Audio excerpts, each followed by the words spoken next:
Hari ini kita akan membahas sebuah judul yang mungkin bikin darahmu langsung mendidih.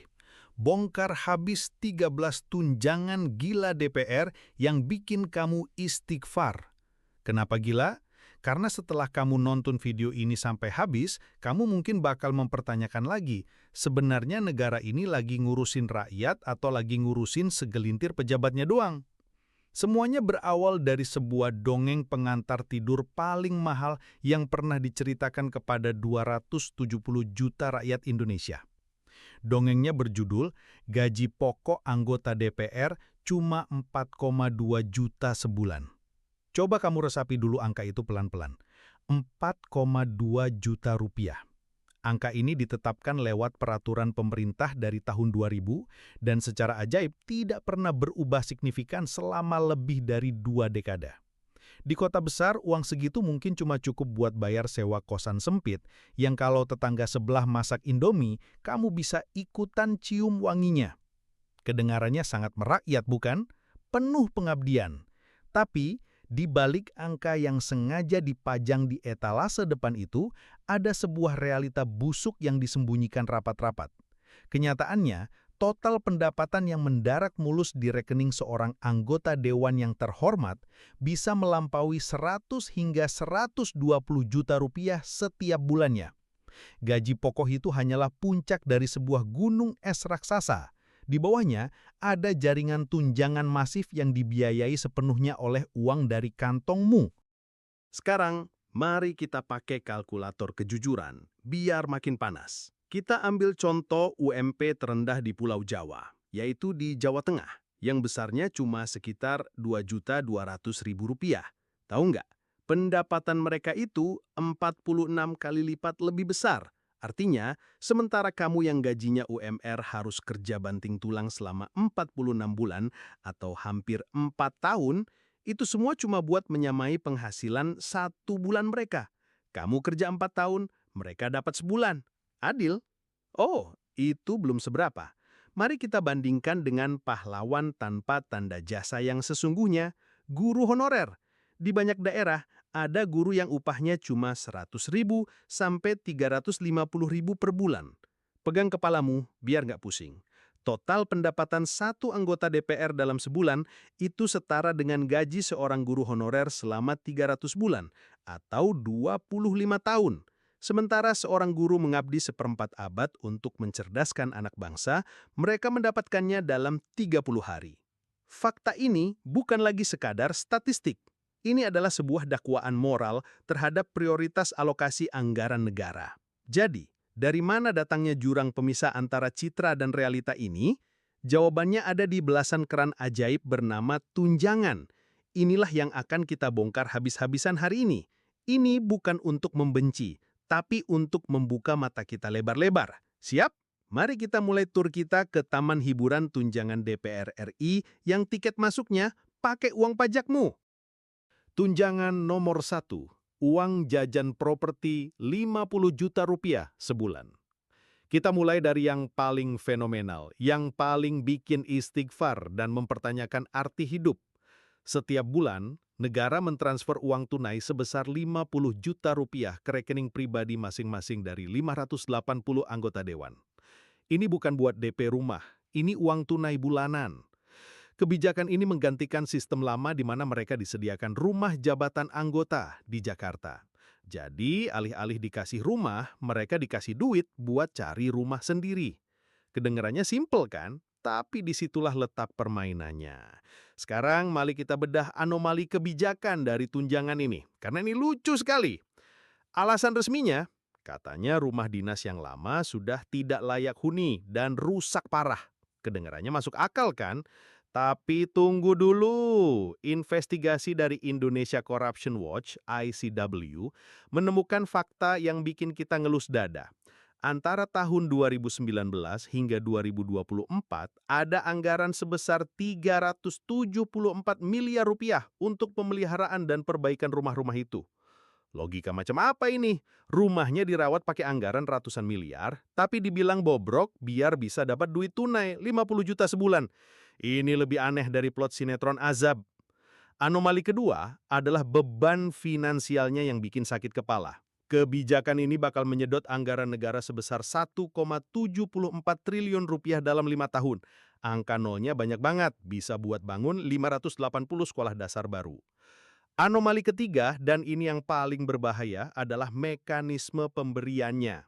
Uangnya ditransfer langsung ke rekening pribadi tanpa pengawasan. Artinya, seorang anggota dewan bisa aja sewa apartemen 15 juta. Sisa 35 jutanya ya jadi dana taktis buat jajan. Ini bukan lagi fasilitas kerja, ini bonus gaji terselubung dengan kedok kepedulian. Coba kita lihat perbandingan internasional, biar wawasan kita terbuka. Di Swedia, negara yang katanya sangat peduli sama pejabatnya, anggota parlemen dari luar kota nggak dikasih uang tunai. Mereka disediakan apartemen studio kecil milik negara, seringkali luasnya nggak lebih dari 16 hingga 46 meter persegi, mungkin lebih kecil dari kamar kos kamu. Nggak ada opsi kemewahan, nggak ada alternatif uang tunai. Sistem di sana dirancang murni untuk menunjang pekerjaan, bukan untuk meningkatkan gaya hidup mereka. Di sini, nih 50 juta, terserah mau diapain.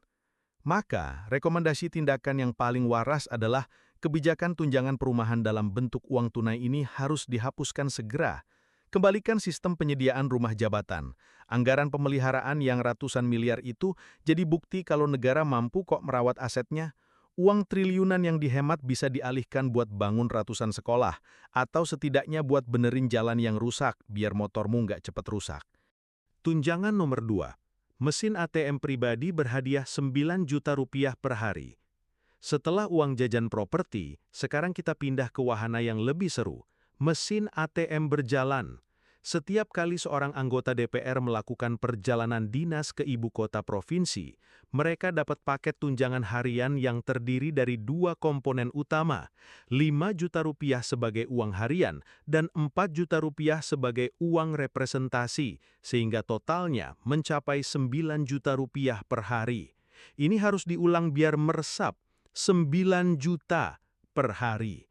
Dan perlu kamu tahu, angka ini belum termasuk biaya transportasi seperti tiket pesawat dan biaya akomodasi hotel yang semuanya sudah ditanggung secara terpisah oleh negara. Jadi 9 juta itu murni uang saku. Anomali kebijakan dari tunjangan ini sudah jelas dari nominalnya yang ajaib.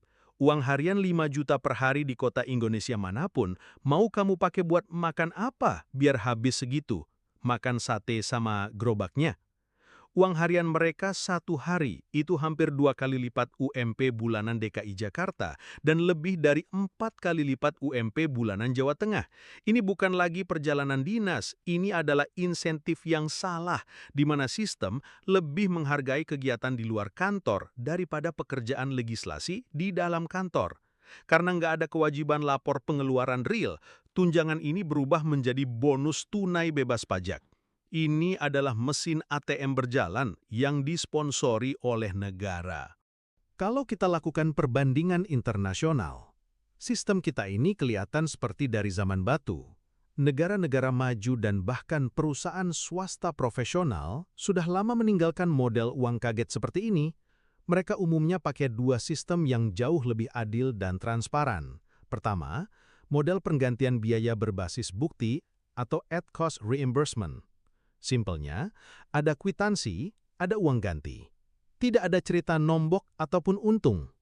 Kedua, kalaupun mereka memberikan uang saku harian atau per diem, jumlahnya wajar dan sudah dihitung matang-matang untuk menutupi biaya hidup standar di kota tujuan, bukan untuk jadi bonus liburan yang bisa dipakai foya-foya. Oleh karena itu, rekomendasi tindakan yang harusnya sudah dilakukan dari kemarin adalah rombak total sistem ini. Hapus sistem lamsam yang kayak ngasih uang kaget. Ganti dengan sistem reimbursement at cost yang ketat pakai bukti sah. Buat biaya makan, tetapkan uang saku harian yang rasional, bukan angka dari negeri dongeng. Tunjangan nomor 3. Tunjangan biar nggak malas kerja. Tunjangan berikutnya, ini adalah favorit saya. Sebuah mahakarya komedi yang paling absurd secara filosofis. Namanya Tunjangan Peningkatan Fungsi Pengawasan dan Anggaran. Setiap bulan, para anggota dewan yang terhormat menerima Rp3.750.000 untuk tunjangan ini. Sekarang kita masuk ke anomali kebijakannya. Tunggu dulu.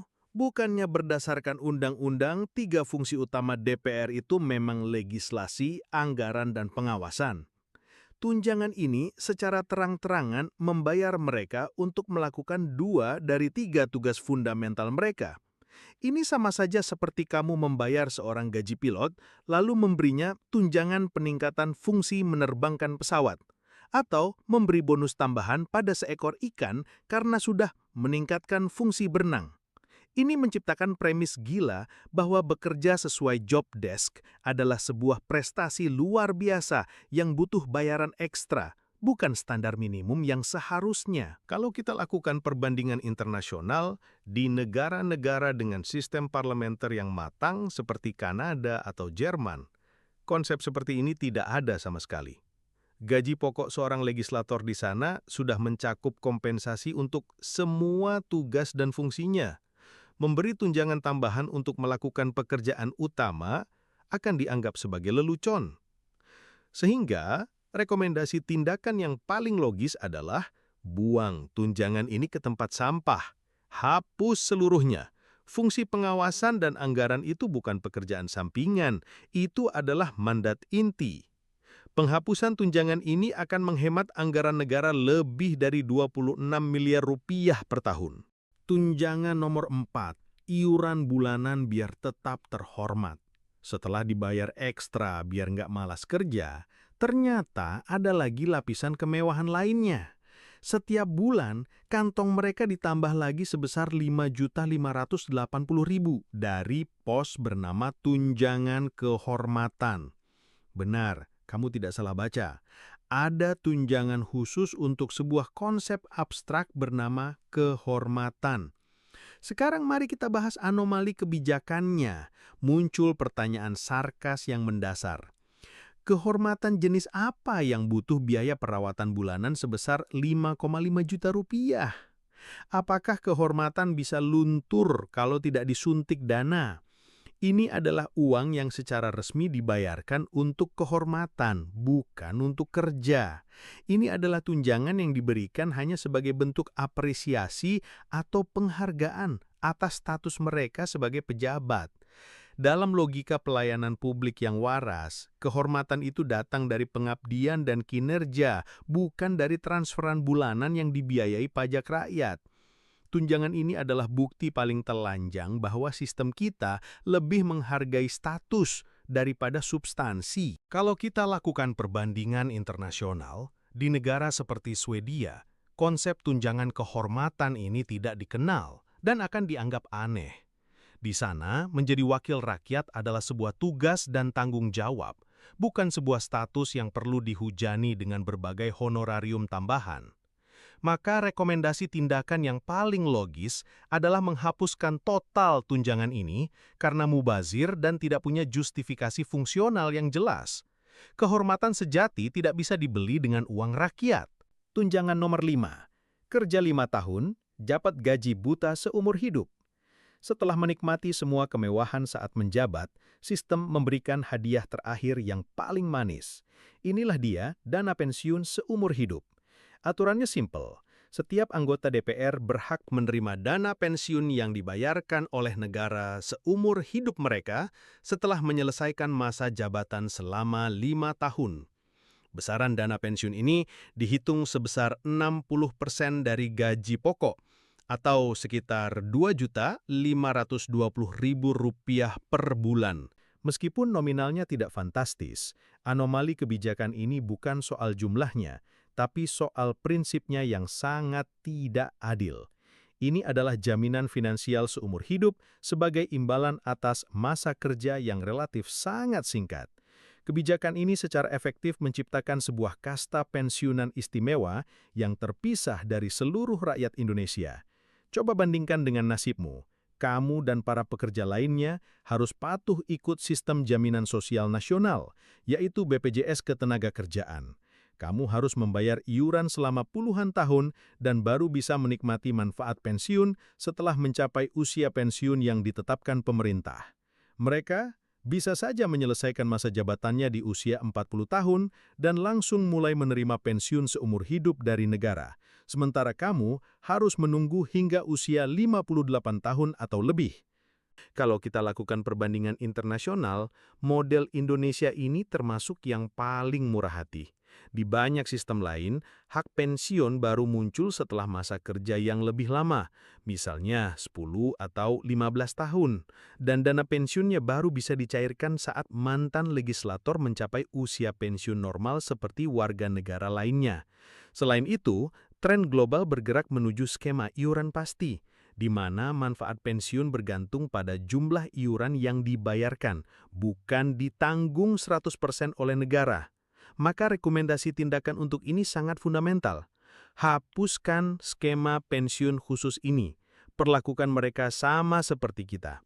Wajibkan mereka jadi peserta BPJS Ketenagakerjaan, biar mereka merasakan gimana rasanya jadi rakyat biasa yang harus merencanakan hari tuanya sendiri, bukan dapat hadiah seumur hidup dari negara. Tunjangan nomor 6. Tunjangan paling nggak punya hati. Pajakmu, negara yang bayarin. Jika tunjangan-tunjangan sebelumnya membuatmu marah, yang satu ini mungkin akan membuatmu kehilangan kata-kata. Inilah dia, tunjangan PPh pasal 21. Ini adalah sebuah tunjangan khusus sebesar Rp2.699.813 per bulan yang diberikan negara dengan tujuan spesifik untuk membayar kewajiban pajak penghasilan anggota dewan itu sendiri. Kamu tidak salah baca. Negara memberikan mereka uang untuk membayar pajak mereka sendiri kepada negara. Sekarang kita bahas anomali kebijakannya. Ini adalah puncak dari ironi dan ketidakadilan. Pajak adalah pilar utama negara dan kewajiban setiap warga negara yang punya penghasilan. Ironisnya, para legislator yang membuat dan mengesahkan undang-undang perpajakan bagi 270 juta rakyat Indonesia justru dikecualikan dari beban tersebut. Ini adalah pelanggaran terang-terangan terhadap prinsip kesetaraan di hadapan hukum. Praktik ini menciptakan sebuah kasta istimewa yang terisolasi dari tanggung jawab fiskal yang mereka bebankan kepada orang lain. Ketika gajimu dipotong pajak, mereka justru menerima tambahan uang untuk menutupi potongan tersebut. Kalau kita lakukan perbandingan internasional, di hampir semua negara demokrasi maju, konsep tunjangan pajak bagi anggota parlemen tidak ada dan tidak terbayangkan. Di negara-negara seperti Swedia, Singapura, dan Inggris, gaji yang diumumkan adalah angka bruto dan mereka diwajibkan membayar pajak penghasilan sesuai dengan tarif yang berlaku bagi warga negara lainnya. Mereka adalah bagian dari sistem, bukan berada di atasnya. Maka, rekomendasi tindakan untuk tunjangan ini hanya ada satu. Hapuskan tunjangan PPh pasal 21 secara total, segera, dan tanpa syarat. Seluruh penghasilan anggota DPR harus dianggap sebagai pendapatan bruto yang wajib dikenakan pajak penghasilan. Tunjangan nomor 7, komunikasi gaib 15 juta rupiah, buat telepon siapa? Berikutnya adalah salah satu tunjangan dengan nama paling absurd dan nominal paling fantastis.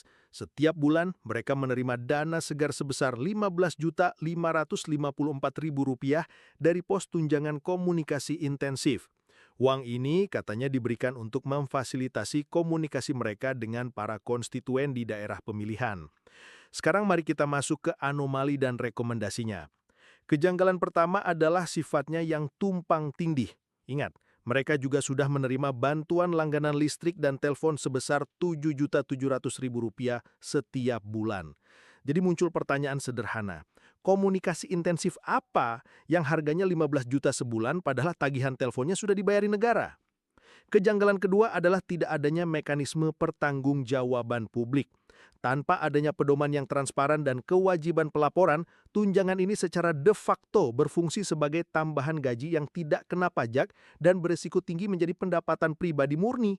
Rekomendasi tindakan yang waras adalah menghapuskan tunjangan ini dalam formatnya sekarang dan menggabungkannya menjadi satu alokasi dana yang disebut Dana Pelayanan Konstituen dan Komunikasi Publik. Dana ini harus memiliki 3 syarat utama. Jumlahnya harus drastis dikurangi, penggunaannya harus diatur oleh pedoman yang sangat ketat, dan setiap pengeluaran dari dana ini wajib dilaporkan secara publik dengan bukti yang sah. Tunjangan nomor 8 dan nomor 9. Bansos beras dan bensin untuk orang berdasi. Di antara tumpukan tunjangan jutaan, ada 2 tunjangan yang secara simbolis paling menampar rasa keadilan kita. Pertama, ada tunjangan beras yang diberikan dalam bentuk uang tunai dengan perhitungan Rp30.090 per jiwa untuk maksimal 4 orang dalam satu keluarga. Di Indonesia, bantuan beras itu identik dengan program jaring aman sosial bagi kelompok masyarakat miskin. Memberikan tunjangan dengan nama yang sama kepada pejabat berpenghasilan ratusan juta rupiah per bulan adalah sebuah lelucon yang tidak lucu dan menunjukkan betapa terasingnya mereka dari realita rakyat. Kedua, ada tunjangan bensin yang dilaporkan bisa mencapai sekitar 7 juta rupiah per bulan. Saat kamu pusing memikirkan harga BBM, negara justru mensubsidi biaya bahan bakar untuk kendaraan pribadi para pejabat terkaya. Rekomendasi tindakan untuk keduanya hanya satu, hapuskan saat ini juga. Keduanya bersifat toksik secara simbolis dan sama sekali tidak diperlukan secara finansial bagi individu dengan tingkat pendapatan setinggi itu. Biaya transportasi resmi harus diklaim melalui sistem perjalanan dinas yang akuntabel. Tunjangan nomor 10 dan nomor 11, tunjangan subsidi buat orang kaya, mobil dan asisten. Selanjutnya adalah paket fasilitas yang logikanya jungkir balik. Pertama, ada fasilitas kredit mobil sebesar 70 juta rupiah per anggota untuk setiap periode jabatan, yang tujuannya untuk membantu mereka membeli kendaraan pribadi. Muncul pertanyaan sederhana, mengapa negara harus mensubsidi pembelian aset pribadi untuk salah satu kelompok masyarakat berpenghasilan tertinggi di negeri ini? Kedua, ada tunjangan asisten anggota sebesar Rp2.250.000 per bulan. Jumlah ini bahkan berada jauh di bawah upah minimum provinsi daerah ibu kota Jakarta. Mustahil untuk merekrut seorang asisten legislatif yang kompeten di ibu kota dengan upah serendah itu, sehingga memunculkan kekhawatiran dana ini hanya menjadi tambahan pendapatan pribadi atau dipakai untuk mempekerjakan kerabat. Rekomendasi tindakan yang logis adalah menghapuskan fasilitas kredit mobil dan merombak total sistem asisten, hapuskan tunjangan tunai pribadi, dan alihkan seluruh anggarannya ke Sekretariat Jenderal DPR untuk merekrut tim asisten legislatif profesional yang dikelola secara terpusat dan akuntabel. Tunjangan nomor 12, tunjangan uang jajan rapat 2 juta sebulan. Di atas semua tunjangan tadi, setiap bulan ada lagi dana operasional bernama uang sidang atau paket sebesar 2 juta rupiah. Uang ini disebut-sebut untuk kebutuhan teknis persidangan seperti konsumsi atau alat tulis. Namun, anomali kebijakannya adalah justifikasinya sangat kabur dan tidak ada kewajiban pelaporan sama sekali. Ini membuatnya pada praktiknya hanya menjadi tambahan uang jajan bulanan yang penggunaannya tidak dapat dilacak. Rekomendasi tindakan untuk ini sangat jelas, hapuskan tunjangan ini. Kebutuhan operasional dasar selama persidangan seharusnya disediakan secara terpusat oleh Sekretariat Jenderal DPR melalui mekanisme pengadaan yang transparan dan akuntabel. Tunjangan nomor 13, tunjangan feodal, istri dan anak.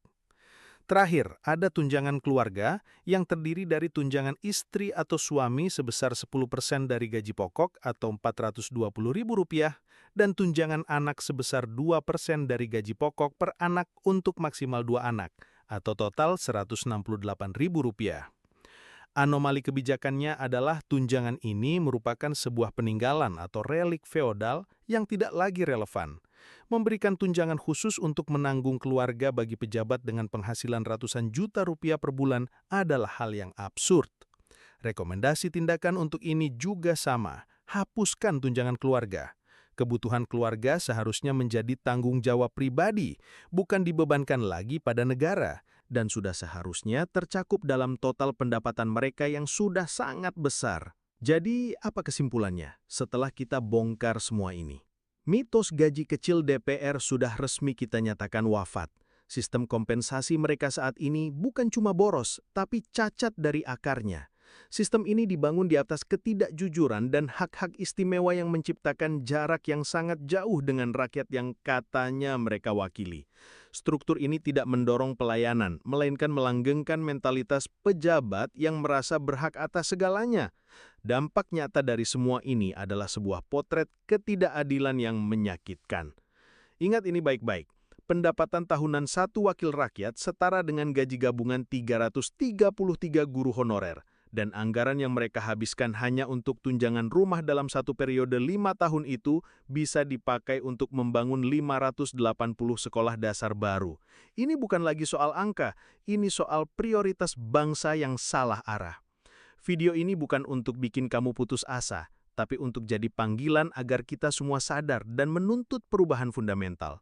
Sistem yang ada harus dirombak total. Jalan keluarnya harus didasarkan pada 3 prinsip yang tidak bisa ditawar. 1. Transparansi radikal. Hentikan ilusi gaji kecil. Tetapkan satu gaji pokok tunggal yang bersifat all-in, yang mencakup semua komponen pendapatan dan diumumkan secara terbuka kepada publik. Hapus hampir semua tunjangan tunai terpisah dan tidak jelas. 2. Akuntabilitas penuh. Ganti semua sistem lamsam dengan reimbursement berbasis bukti. Setiap rupiah uang negara yang digunakan harus dapat dipertanggungjawabkan dengan bukti yang sah dan laporannya bisa diakses oleh publik. 3. Keadilan sosial. Masukkan mereka ke dalam sistem pajak dan pensiun nasional yang sama dengan kita semua. Mereka harus membayar pajak penghasilan mereka sendiri dari gaji bruto mereka. Dan mereka harus berkontribusi pada dana pensiun mereka sendiri melalui skema iuran wajib. Kekuasaan untuk menuntut perubahan ini berada di tangan publik, karena uang rakyatlah yang mendanai seluruh sistem ini. Sudah saatnya kita menuntut wakil rakyat yang benar-benar mencerminkan kehidupan, perjuangan dan aspirasi kita. Bukan hanya dalam kata-kata, tetapi juga dalam setiap rupiah yang mereka terima. Karena pada akhirnya, ini uang kita. Dan sudah saatnya kita menuntut pertanggungjawaban. Ciao.